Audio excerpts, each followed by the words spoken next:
Hello guys, നമ്മൾ ചെയ്യാൻ പോകുന്ന question number 1047. Remove all adjacent duplicates in a string. അതായത് you are given a string consisting of lowercase English letters. A duplicate removal consists of choosing two adjacent and equal letters and removing them. We repeatedly make duplicate removals until we no longer can return the final string after such also duplicate removals have been made. It can be proven that the answer is unique. അതായത് ABBAC എന്ന് പറഞ്ഞ string ഉണ്ടെങ്കിൽ ആദ്യം BB remove ചെയ്യുന്നു. BB remove ചെയ്ത് കഴിയുമ്പോഴത്തേക്ക് string ആകുന്നത് AAC എന്നായിരിക്കും. എന്നിട്ട് AA റിമൂവ് ചെയ്യുന്നു.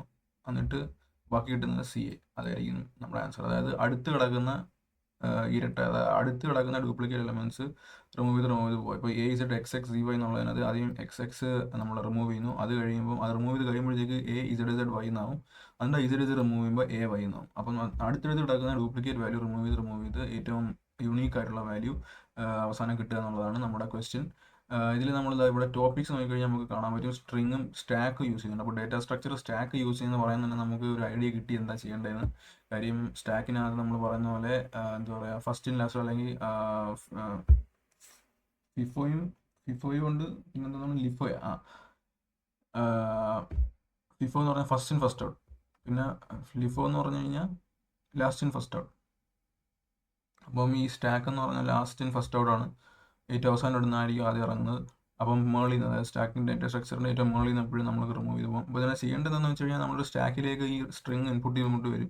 എന്നിട്ട് ഒരു സ്ട്രിങ് ഇൻപുട്ട് ചെയ്തിട്ട് നമ്മൾ ഇൻപുട്ട് ചെയ്യുന്നതിന് മുമ്പ് നമ്മൾ ചെക്ക് ചെയ്യും if the current top element ഇപ്പോൾ ഇൻപുട്ട് ചെയ്യുന്ന സ്ട്രിങ്ങിൻ്റെ ക്യാരക്ടർ ആണെന്ന് നോക്കും. അത് ഈക്വൽ ആണെന്നുണ്ടെങ്കിൽ നമ്മൾ ആ ഒരു എലമെൻറ്റ് അങ്ങ് പോപ്പ് ചെയ്ത് കളയും. പിന്നെ ഇൻപുട്ട് ചെയ്ത് പോകും. അപ്പോൾ നമ്മൾ എല്ലാ തവണയും സ്ട്രിങ് സ്റ്റാക്കിലേക്ക് ഇടുന്ന സമയത്ത് ഇടുന്നതിന് മുമ്പിട്ട് ഒന്ന് ചെക്ക് ചെയ്യും ഏറ്റവും മുകളിലത്തെ എലമെൻറ്റും കറണ്ട് എലമെൻറ്റും ഈക്വൽ ആണോ. അത് ഈക്വൽ ആണെന്നുണ്ടെങ്കിൽ ആ കറണ്ട് എലമെൻറ്റ് ഇടത്തില്ല. പിന്നെ ഏറ്റവും മുകളിലത്തെ എലമെൻറ്റ് പോപ്പ് ചെയ്ത് കളയും. ഇതാണ് ബേസിക്കലി എൻ്റെ ഇൻറ്റ്യൂഷനും എൻ്റെ ലോജിക്കും. ഇതാണ് ചെയ്യുമ്പോൾ കാര്യങ്ങൾ മനസ്സിലാവും. അത് നമുക്ക് സ്റ്റാക്ക് ഇനിഷ്യലൈസ് ചെയ്യാം. Character stack. എന്നിട്ട് നമുക്ക് സ്ട്രിങ് ഇട്ട് കൊടുക്കാം. ഫോർ CS സ്ട്രിങ്ങിലെ ഓരോ ക്യാരക്ടറും സ്റ്റാക്കിലേക്ക് ഇടാൻ പോകണം. ഇഫ് നോട്ട് stack.empty സ്റ്റാക്ക് എംറ്റി അല്ലെങ്കിൽ മാത്രം and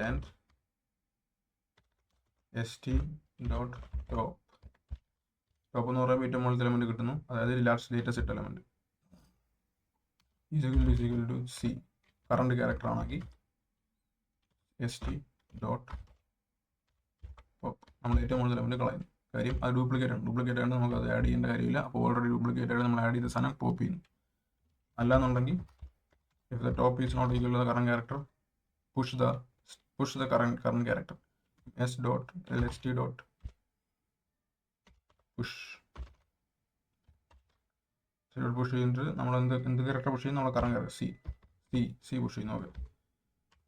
അതിനുശേഷം ഫോർ ലൂപ്പിന് ഉള്ളിലെത്തി നമുക്കിനി റിട്ടേൺ ടൈപ്പ് എന്ന് പറഞ്ഞ ഒരു സ്ട്രിങ് ആണ്. അപ്പോൾ സ്ട്രിങ് ഡേറ്റ ടൈപ്പിലേക്ക് റിട്ടേൺ ചെയ്യുന്നത്. ഇപ്പോൾ നമ്മുടെ ആൻസർ കിടക്കുന്നത് സ്റ്റാക്കിലാണ്. നമ്മൾ സ്റ്റാക്ക് ഡേറ്റ സ്ട്രക്ചറിൽ ഈ എലമെന്റിനെ സ്ട്രിങ്ങിലേക്ക് ആക്കണം. നമുക്കൊരു സ്ട്രിങ് ആൻസർ ഇനിഷ്യലൈസ് ചെയ്യാം. എന്നിട്ട് വൈൽ സ്റ്റാക്ക് ലൂപ്പ് അടിക്കുന്ന ഇങ്ങനെയാണ്. st.empty സ്റ്റാക്ക് എംറ്റി അല്ലാത്തടത്തോളം കാലം ലൂപ്പ് അടിക്കുന്നു. st.top ans ഈക്വൽ ടു അല്ലെങ്കിൽ plus equal to ans plus equal to എന്ന് പറഞ്ഞാൽ ans equal to ans plus st.top ഏറ്റവും മുകളിലത്തെ എലമെന്റ്. എന്നിട്ട് ഏറ്റവും മുകളിലത്തെ എലമെന്റ് പോപ്പ് ചെയ്ത് കളയും. എന്നിട്ട് ഇപ്പോൾ അടുത്ത എലമെന്റ് കിട്ടുമല്ലോ നെക്സ്റ്റ് ലൂപ്പിൽ st.pop. ഓക്കെ. പക്ഷേ അതിനകത്ത് പ്രശ്നമുണ്ട്. നമ്മുടെ ഈ ആൻസറിനകത്ത് റിവേഴ്സ് ഓർഡറിലായിരിക്കും സ്റ്റാക്ക് ഇട്ടിരിക്കുന്ന. കാര്യം നമ്മൾ ഏറ്റവും മുകളിലത്തെ എലമെന്റാണ് ആദ്യം നമ്മൾ എഴുതുന്നത്. പിന്നെ അതിന് താഴത്തുള്ള എലമെന്റ്, പിന്നെ ലേറ്റസ്റ്റ് എലമെന്റ് എന്ന് പറയുമ്പോൾ പിന്നെ ലാസ്റ്റ് എലമെന്റ് ആയിരിക്കും. അപ്പോൾ നമ്മൾ ഈ ആൻസറിൽ നിന്ന് റിവേഴ്സ് ചെയ്തിട്ട് വേണം നമുക്ക് റിട്ടേൺ ചെയ്യാൻ. അപ്പോൾ റിവേഴ്സ് സ്റ്റാക്കിൽ എപ്പോഴും റിവേഴ്സ് ഓർഡറിലായിരിക്കും എല്ലാം സ്റ്റോർ ആകുന്നത്. കാര്യം തിരിച്ചെടുക്കുന്ന സമയത്ത് നമുക്ക് പറ്റില്ല. ഫസ്റ്റ് ഇൻ ലാസ്റ്റ് ഔട്ടാണ്. സോറി, എന്താ ഞാൻ പറഞ്ഞിരുന്നത്? ഫസ്റ്റ് ഇൻ ഫസ്റ്റ് ഔട്ടാണ്. അതുകൊണ്ട് ഫസ്റ്റ് ഇൻ ഫസ്റ്റ് ഔട്ട് അല്ല, first in last out. First in last ഔട്ടാണ്, ഫസ്റ്റ് ഇൻ ഫസ്റ്റ് ഔട്ടാണ്. കൺഫ്യൂഷൻ ആയല്ല. ഫസ്റ്റ് ഇൻ ഫസ്റ്റ് ഔട്ടാണ്. ഫസ്റ്റ് ഇൻ ഫസ്റ്റ് ഔട്ട് അല്ല, ലാസ്റ്റ് ഇൻ ഫസ്റ്റ് ഔട്ട്. തലവേദന. ലാസ്റ്റ് ഇൻ ഫസ്റ്റ് എല്ലാം കൂടെ കൺഫ്യൂഷൻ. അപ്പം ലാസ്റ്റ് ഇൻ ഫസ്റ്റ് ഔട്ട് അതാണ് നമ്മുടെ സ്റ്റാക്ക് എന്ന് പറയുന്നത്. അതായത് ഏറ്റവും അവസാനം നമ്മൾ വെച്ചത് ആദ്യം ഇറങ്ങും. ഏറ്റവും അവസാനം വെച്ചത് ആദ്യം ഇറങ്ങും. മറ്റേ പ്ലേറ്റ് അടിക്കുക ചെയ്യുന്നത് നല്ല ചെയ്യും. അപ്പം അങ്ങനെ അടുക്കി വെക്കുമ്പോൾ നമ്മൾ അവസാനം വെച്ചാണ് ആദ്യം എടുക്കുന്നുള്ളതുകൊണ്ട് തന്നെ നമുക്ക് എന്ത് പറയാൻ പറ്റും, റിവേഴ്സ് ഓർഡറിലാണ് നമുക്ക് ആൻസറിലേക്ക് നമ്മൾ സേവ് ചെയ്യുന്നത്. ഇവിടെ വേണമെങ്കിൽ ഇത് ഒഴിവാക്കാൻ നമുക്ക് കാര്യം ചെയ്യാം. ഇതിന് പകരം നമുക്ക് ഇങ്ങനെ ചെയ്യാം. ANS equal to ST dot top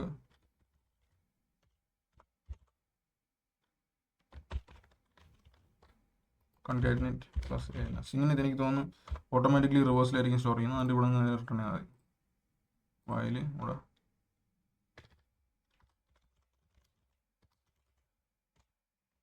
run ചെയ്ത് നോക്കാം.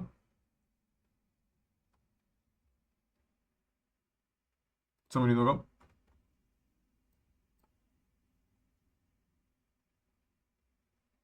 യെസ്,